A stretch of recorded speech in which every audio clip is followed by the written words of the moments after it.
जय जगन्नाथ। प्रिय दर्शक बंधु, आज आपण को मु भेटी दौची धनु राशि शुभाशुभ फल कौन रही एवं ता विषय रे आमे माने जानिबा।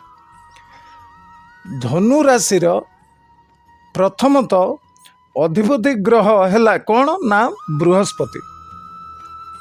बृहस्पति देवता मानकर गुरु।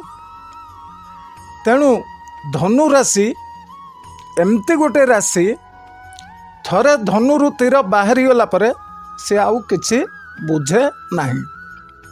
ता अर्थ धनु राशि जेते शत्रु हेबे से तांको दमन करिवो। तृतीय अर्थ कौन ना ज्ञानर गंताघर धनु राशि। चतुर्थ कौन ना वैवाहिक जहाँ को भल पाइबो ताकू सुनिश्चित मैरेज करिवो। आउ पंचमटा कौन जोटा जिद्दी धरी घर द्वार सबू नूतनता क्षेत्र करने आग्रह रहिबो।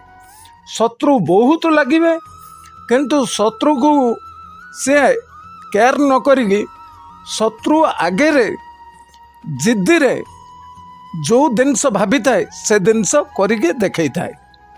तेणु प्रिय दर्शक बंधु, धनु राशि प्रकृति कौन ना सी जेतिकी भल सेतिकी मंद, सत्, दयालु, धार्मिक, भ्रमण बहुत आड़े बुलिबो, बहुत दिय देवता आड़े दर्शन करने क्षेत्र रही।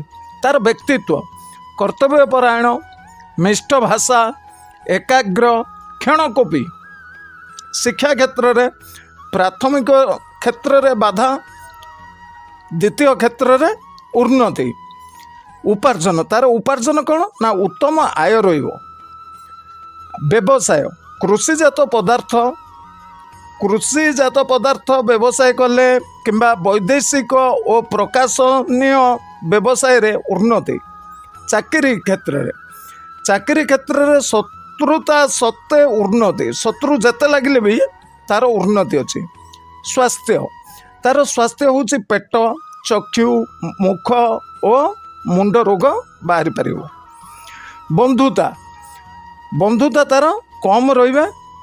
गण्यमान्य व्यक्ति सह बंधुता लाभदायक। प्रेम अति भल नुहे कि अति मंद भी नुहे, मध्यम धरण। वैवाहिक जीवन मोटामोटी सुखी एवं स्त्री माध्यम रे बा स्त्री परामर्श रे स्वामीर उन्नति होता है। जदि स्त्री लोकर धनु राशि होइथिबो ना से स्वामी की एमती बाटर नहीं करी एते माने लक्ष्मीवंत परायण होता जद्वारा कि स्वामी पे मंगल चिंता करता। उपकारी खाद्य, लघुपाक खाद्य, उपकारी खाद्य तांको ପାଇଁ।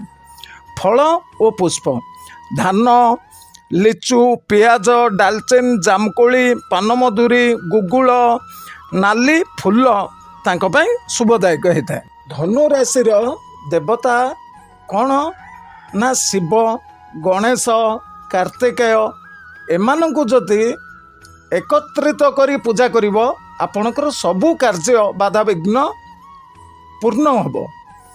किंतु शुभ बयस 21 रु 26 वर्ष शुभ, 31 रु 45 वर्ष बयस शुभप्रद।